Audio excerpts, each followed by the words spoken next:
Appendix I. Migratory species threatened with extinction are listed on Appendix I of the Convention.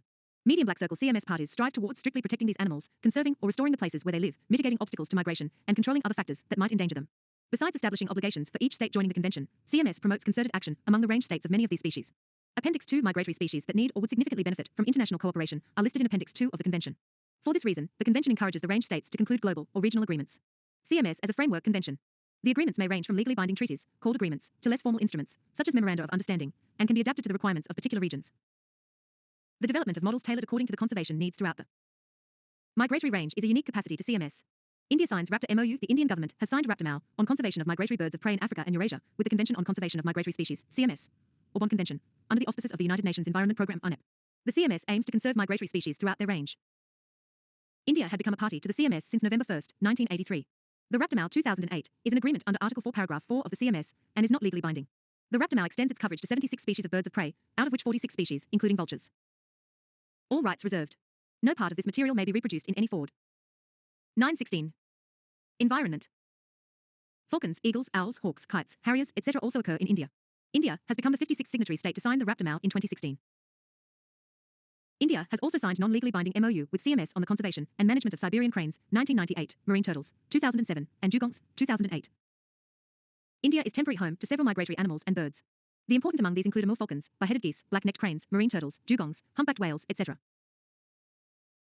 The Indian subcontinent is also part of the major bird flyway network, i.e., the Central Asian Flyway, CAF, that covers areas between the Arctic and Indian Oceans, and covers at least 279 populations of 182 migratory water bird species, including 29 globally threatened species.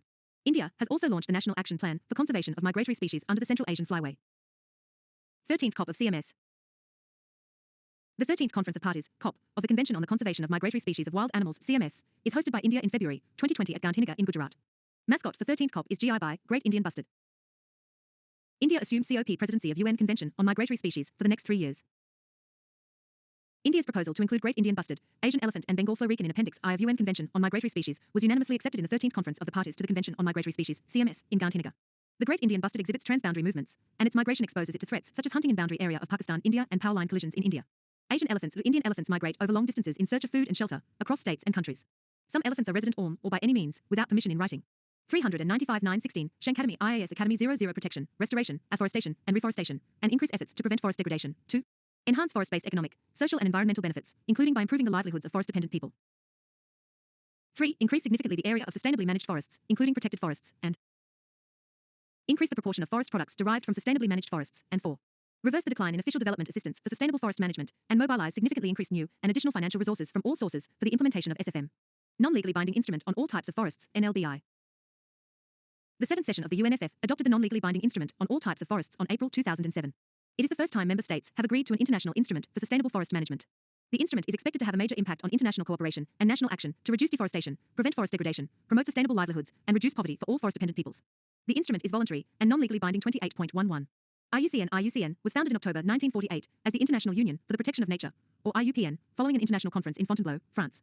The organization changed its name to the International Union for Conservation of Nature and Natural Resources in 1956 with the acronym IUCN 398. Are all rights reserved.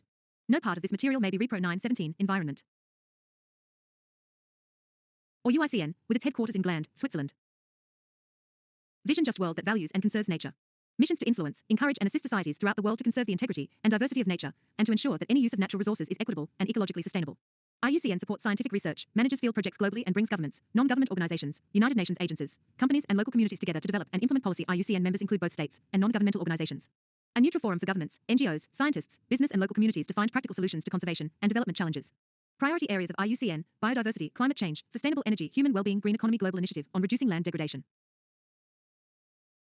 The Global Initiative on Reducing Land Degradation aims to strengthen the implementation of existing frameworks to prevent, halt, and reverse land degradation within G20 member states and globally, taking into account possible implications on the achievement of other SDGs and adhering to the principle of doing no harm. Reproduced in any form or by any means, without permission in writing. 9.19. 28.12. The Global Tiger Forum, GTF. The Global Tiger Forum, a GTF, is an intergovernmental and international body established with members from willing countries to embark on a worldwide campaign, common approach, promotion of appropriate programs and controls to save the remaining 5 subspecies of tigers in the wild distributed over 14 tiger range countries of the world. Formed in 1994 with its secretariat at New Delhi, GTF is the only intergovernmental and international body campaigning to save the tiger worldwide. The General Assembly of GTF shall meet once in 3 years. Goal: to highlight the rationale for tiger preservation and provide leadership and common approach throughout the world in order to safeguard the survival of the tiger, its prey and its habitat.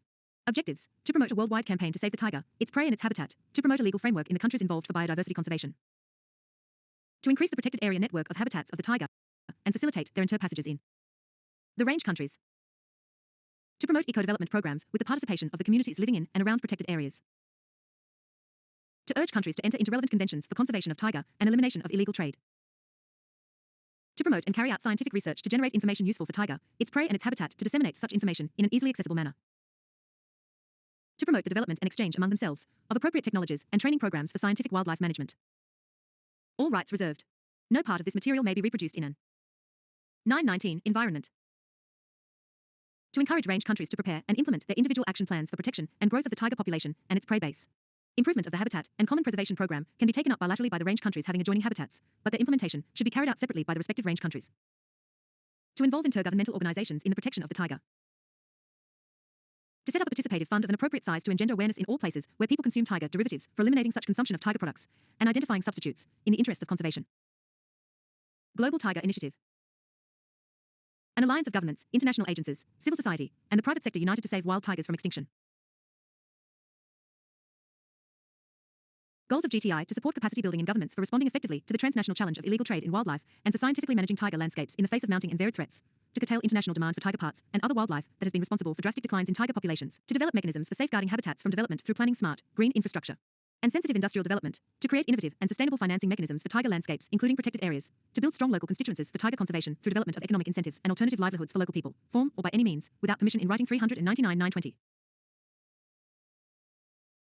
0 degrees to spread the recognition among governments, international aid agencies, and the public that tiger habitats are high-value diverse ecosystems with the potential to provide immense benefits both tangible and intangible. 28.13 The Stockholm Convention on POP.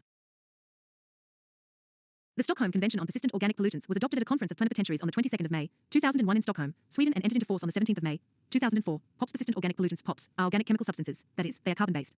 They possess a particular combination of physical and chemical properties such that, once released into the environment, they, medium black circle, remain intact for exceptionally long periods of time, many years, become widely distributed throughout the environment as a result of natural processes involving soil, water, and most notably, air, long-range environment.net transport, LRET. Accumulate in the fatty tissue of living organisms, including humans, and are found at higher concentrations at higher levels in the food chain, and are toxic to both humans and wildlife. Exposure to POPs can lead to cancer, damage to central and peripheral nervous systems, diseases of immune system, reproductive disorders, and interference with normal infant and child development. In addition, POPs concentrate in living organisms through another process called bioaccumulation. Though not soluble in water, POPs are readily absorbed in fatty tissue, where concentrations can become magnified by up to 70,000 times the background levels. 400 All rights reserved. No part of this material may be representing.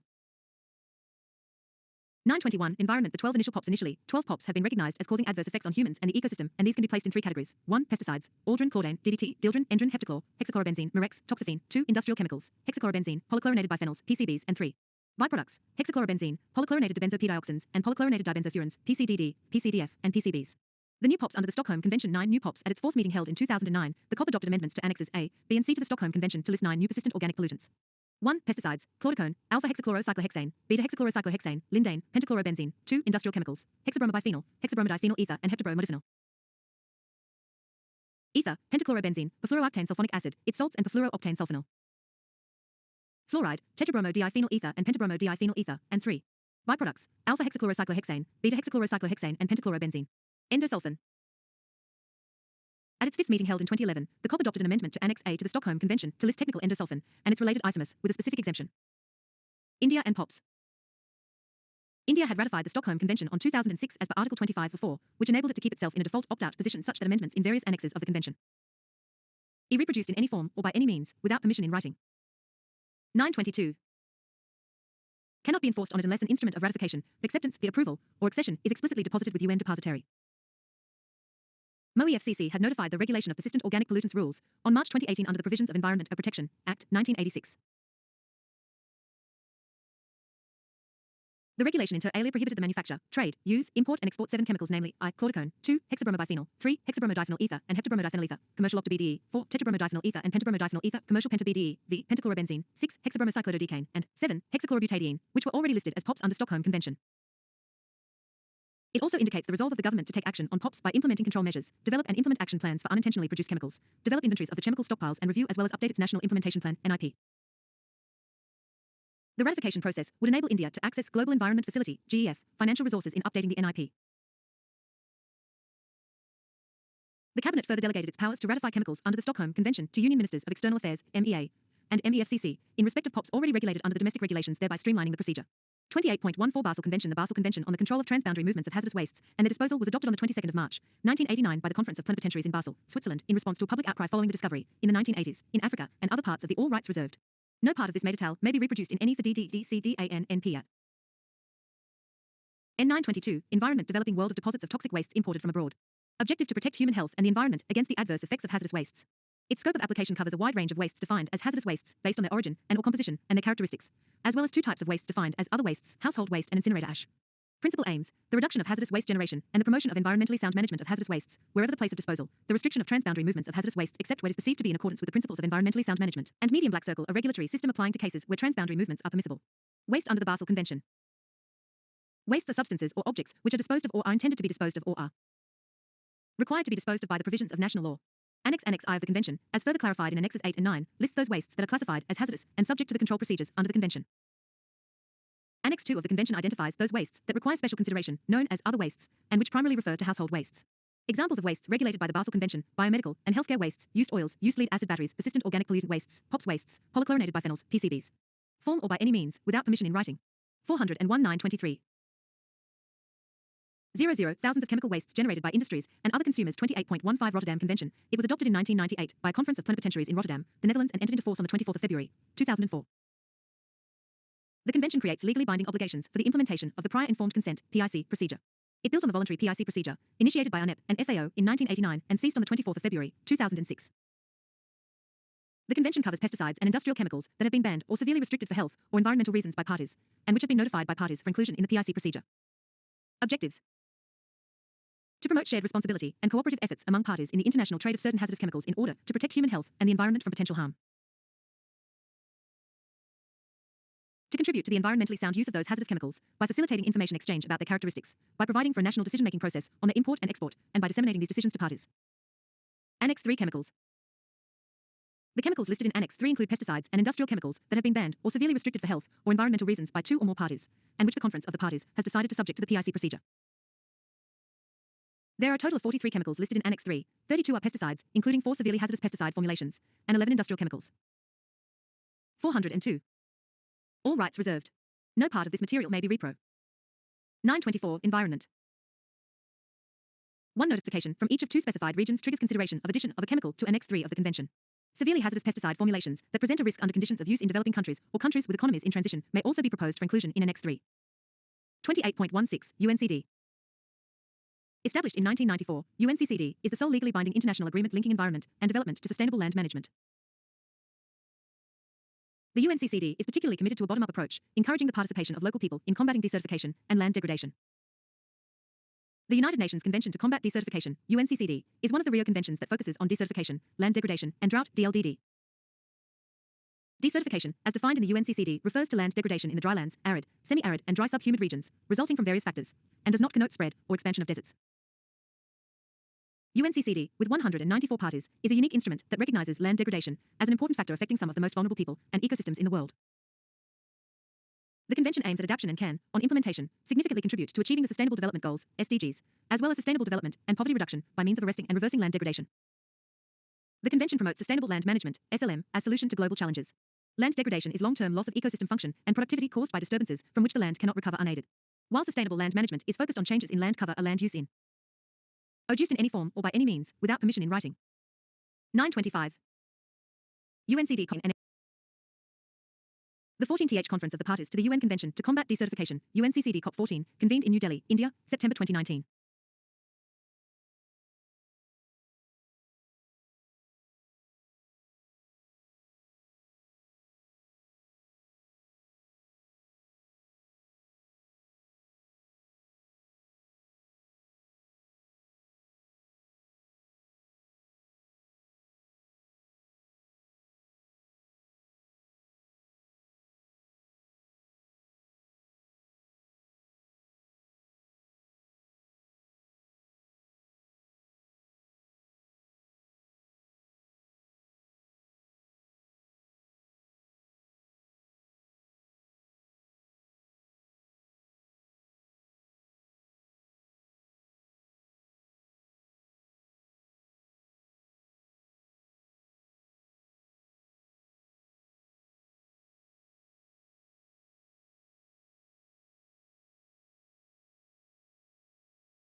The adopted decisions included guidance on how to implement four thematic policy frameworks approved at the last COP, addressing drought, gender, sand and dust storms, as well as desertification, land degradation, and drought DLDD, as a driver for migration. The adopted decisions included guidance on how to implement four thematic policy frameworks approved at the last COP, addressing drought, gender, sand and dust storms, as well as desertification, land degradation, and drought DLDD, as a driver for migration. The COP also agreed to include land tenure as a new thematic area under the convention. Other initiatives launched at COP14 included a roadmap for scaling up the Africa-led Great Green Wall Initiative to restore 100 million hectares of land and create 10 million green jobs by 2030, the new UNCCD interactive drought toolbox that serves to strengthen countries' preparedness and resilience, and an international coalition on sand and dust storms aimed at mitigating their transboundary impacts on human health, the environment, and key economic sectors. The COP also agreed to include land tenure as a new thematic area under the convention.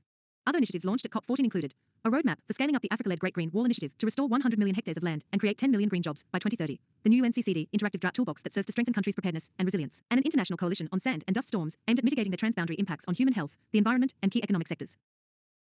The COP also agreed to include land tenure as a new thematic area under the convention. Other initiatives launched at COP14 included 28.17 International Whaling Commission. The International Whaling Commission is the global intergovernmental body charged with the conservation of whales and the management of whaling with headquarters in Cambridge, United Kingdom. All rights reserved. No part of this material may be reproduced in any form. 925. Environment. It was set up under the International Convention for the Regulation of Whaling, which was signed in Washington, D.C. on the 2nd of December, 1946 preamble to provide for the proper conservation of whale stocks and thus make possible the orderly development of the whaling industry. Main duty to keep under review and revise as necessary the measures laid down in the schedule to the convention, which govern the conduct of whaling throughout the world. These measures, among other things, provide for the complete protection of certain species, designate specified areas as whale sanctuaries, set limits on the numbers and size of whales which may be taken, prescribe open and closed seasons and areas for whaling, and prohibit the capture of suckling calves and female whales accompanied by calves. The compilation of catch reports and other statistical and biological records is also required. In 1986, the Commission introduced zero catch limits for commercial whaling. This provision is still in place today, although the Commission continues to set catch limits for Aboriginal subsistence whaling. As well as keeping whale catch limits under review, the Commission works to promote the recovery of depleted whale populations by addressing a range of specific issues. These include ship strikes, entanglement events, environmental concerns, and establishing protocols for whale watching. 28.18 Vienna Convention adopted in the year 1985 and entered into force in 1988. It acts as a framework for the international efforts to protect the ozone layer. However, it does not include legally binding reduction goals for the use of CFCs. RM or by any means, without permission in writing. 403. 926 Shankar Academy. The Vienna Convention for the Protection of the Ozone Layer and its Montreal Protocol on substances that deplete the ozone layer are dedicated to the protection of the Earth's ozone layer. With 197 parties, they are the most widely ratified treaties in United Nations history. Montreal Protocol. The Montreal Protocol on substances that deplete the ozone layer was designed to reduce the production and consumption of ozone-depleting substances in order to reduce their abundance in the atmosphere, and thereby protect the Earth's fragile ozone layer. The treaty was opened for signature on September 16, 1987, and entered into force on January 1, 1989, followed by a first meeting in Helsinki, May 1989. Since then, it has undergone 7 revisions, in 1990 London, 1991 Nairobi, 1992 Copenhagen, 1993 Bangkok, 1995 Vienna, 1997 Montreal, and 1999 Beijing. India and protection of ozone layer. India became a party to the Vienna Convention for the Protection of Ozone Layer on the 19th of June, 1991, and the Montreal Protocol on substances that deplete the ozone layer on the 17th of September, 1992. Consequently, it ratified the Copenhagen, Montreal, and Beijing amendments in 2003. India produces CFC 11, CFC 12, CFC 113, halon 1211, HCFC 22, halon 1301, carbon tetrachloride, CTC, methylchloroform, and methylbromide. These ozone-depleting substances, ODS, are used in refrigeration and air conditioning, firefighting, electronics, foams, aerosol fumigation applications. A detailed India country program for phase-out of ODS was prepared in 1993 to ensure the phase-out of ODS according to the National Industrial Development Strategy, without undue burden to the consumers and the industry, and for accessing the protocol's financial mechanism in accordance with the requirements stipulated in the Montreal Protocol. 404. All rights reserved. No part of this material may be reprod. 927 Environment. The Ministry of Environment and Forests established an ozone cell and a steering committee on the Montreal Protocol to facilitate implementation of the India country program for phasing out ODS, ozone-depleting substances, production by 2010.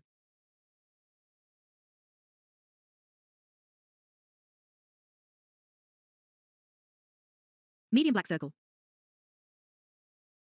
In order to meet the objectives of the protocol, the Indian government has granted full exemption from payment of customs and central excise duties on import of goods designed exclusively for non-ODS technology.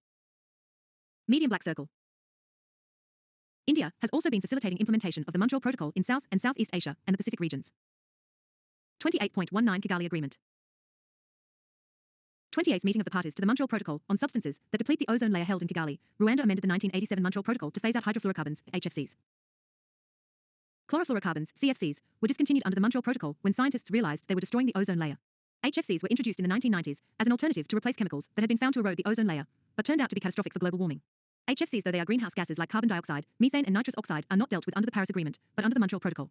The elimination of HFCs could reduce global warming by 0.5 degrees by 2100, according to a 2015 study by the Institute for Governance and Sustainable Development. However, swapping HFCs for alternatives such as ammonia, water, or gases called hydrofluoroolefins could prove costly for developing countries with high summer temperatures, such as India. Reproduced in any form or by any means, without permission in writing 928. 0000 The Kigali Agreement for HFCs reduction will be binding on countries from 2019. Under legally binding Kigali Amendment, 197 countries have agreed to a timeline to reduce the use of HFCs by roughly 85% of their baselines by 2045. Group 1 developed countries must reduce their use of HFCs by 10% by 2019 from 2011 to 2013 levels, and then by 85% by 2036. A second group of developing countries, including China and African nations, are committed to launching the transition in 2024. A reduction of 10% compared with 2020 to 2022 levels should be achieved by 2029, to be extended to 80% by 2045. A third group of developing countries, which include India, Pakistan, Iran, Iraq, and Arab Gulf states, must begin the process in 2028 and reduce emissions by 10% by 2032 from 2024 to 2026 levels, and then by 85% by 2047. 28.19.1 India phase out HCFC 141B. India has successfully achieved the complete phase out of hydrochlorofluorocarbon, HCFC. 141B. HCFC 141B is a chemical used mainly as a blowing agent in the production of rigid polyurethane PU foams and one of the most potent ozone-depleting chemical after chlorofluorocarbons, CFCs. Nearly 50% of the consumption of ozone-depleting chemicals in the country was attributable to HCFC 141B in the foam sector. The polyurethane foam sector has links with important economic sectors related to buildings, cold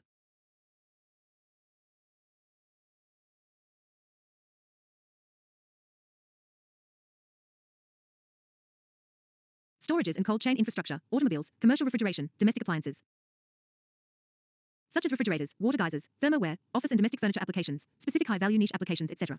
HCFC 141B is not produced in the country, and all the domestic requirements are met through all rights reserved. No part of this material may be reproduced in any 929 environment. Imports. MOE FCC prohibited import license for HCFC 141B under Ozone Depleting Substances, Regulation and Control, Amendment Rules, 2019 issued under the Environment Protection Act 1986. Simultaneously, the use of HCFC 141B by foam manufacturing industry has also been closed under the Ozone Depleting Substances, Regulation and Control, Amendment Rules, 2014.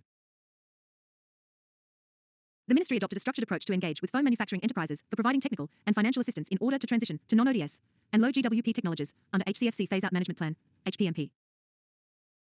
The phase-out of HCFC 141B from the country has twin environmental benefits viz. I. Assisting the healing of the stratospheric ozone layer, and 2. Towards the climate change mitigation due to transitioning of foam manufacturing enterprises at this scale under HPMP to low global warming potential alternative technologies. Do you know? The Rajasthan government is said to be setting up a captive breeding centre for the great Indian bustard following a proposal made by the Wildlife Institute of India. 28.20 Globally important agricultural heritage systems. The FAO recognizes the agricultural heritage regions of the world under a program titled Globally Important Agricultural Heritage Systems, GIAS. The purpose of GIAS is to recognize remarkable land use systems and landscapes, which are rich in globally significant biological diversity evolving from the coadaptation of a community with its environment and its needs and aspirations for sustainable development. In our country so far, the following sites have received recognition under this program. All or by any means, without permission in writing. 405. 930. 1. Traditional agricultural system, Koraput, Odisha. 2. Below sea level farming system, Kutanad, Kerala. In the Koraput system, women have played a key role in the conservation of biodiversity. The Kutanad system was developed by farmers over 150 years ago to ensure their food security by learning to cultivate rice and other crops below sea level. The Kutanad system is now attracting worldwide attention since one of the effects of global warming is sea level rise. It has therefore been an active vision on the part of Kerala government to have decided to set up an international research and training centre for below sea level farming in Kutanad. 28.21 Amateur Convention. The Minamata Convention on Mercury is a global treaty to protect human health and the environment from anthropogenic emissions and releases of mercury and mercury compounds. It was adopted in 2013 in Kumamoto, Japan. It also controls the trans-boundary movement of mercury. It does not include natural emissions of mercury. Mercury is considered to be one of the most toxic metals known. Once released into the environment, mercury bioaccumulates and biomagnifies up in the food chain and easily enters the human body and impacts the nervous system. The Minamata Convention requires that party nations reduce and where feasible eliminate the use and release of mercury from artisanal and small-scale gold mining. Control mercury air emissions from coal-fired power plants, coal-fired industrial boilers, certain *** 930. Environment. Non-ferrous metals production operations, waste incineration, and cement production. Phase out or take measures to reduce mercury use in certain products such as batteries, switches, lights, cosmetics, pesticides and measuring devices, and create initiatives to reduce the use of mercury in dental amalgam. Phase out or reduce the use of mercury in manufacturing processes such as chlor-alkali production, vinyl chloride monomer production, and acetaldehyde production. In addition, the Convention addresses the supply and trade of mercury, safer storage and disposal, and strategies to address contaminated sites. The Convention includes provisions for technical assistance, information exchange, public awareness, and research and monitoring. It also requires parties to report on measures taken to implement certain provisions. The convention will be periodically evaluated to assess its effectiveness in meeting its objective of protecting human health and the environment from mercury pollution. The Minamata Convention entered into force on August 2017. The first COP to the Minamata Convention on Mercury, COP1, took place in September 2017 at the International Conference Center in Geneva. The COP2 will take place in November 2018 in Geneva, Switzerland. The Union Cabinet has approved the proposal for ratification of Minamata Convention on Mercury along with flexibility for continued use of mercury-based products and processes involving mercury compound up to 2025 and depositing the instrument of ratification enabling India to become a party of the convention. Reproduced in any form or by any means, without permission in writing.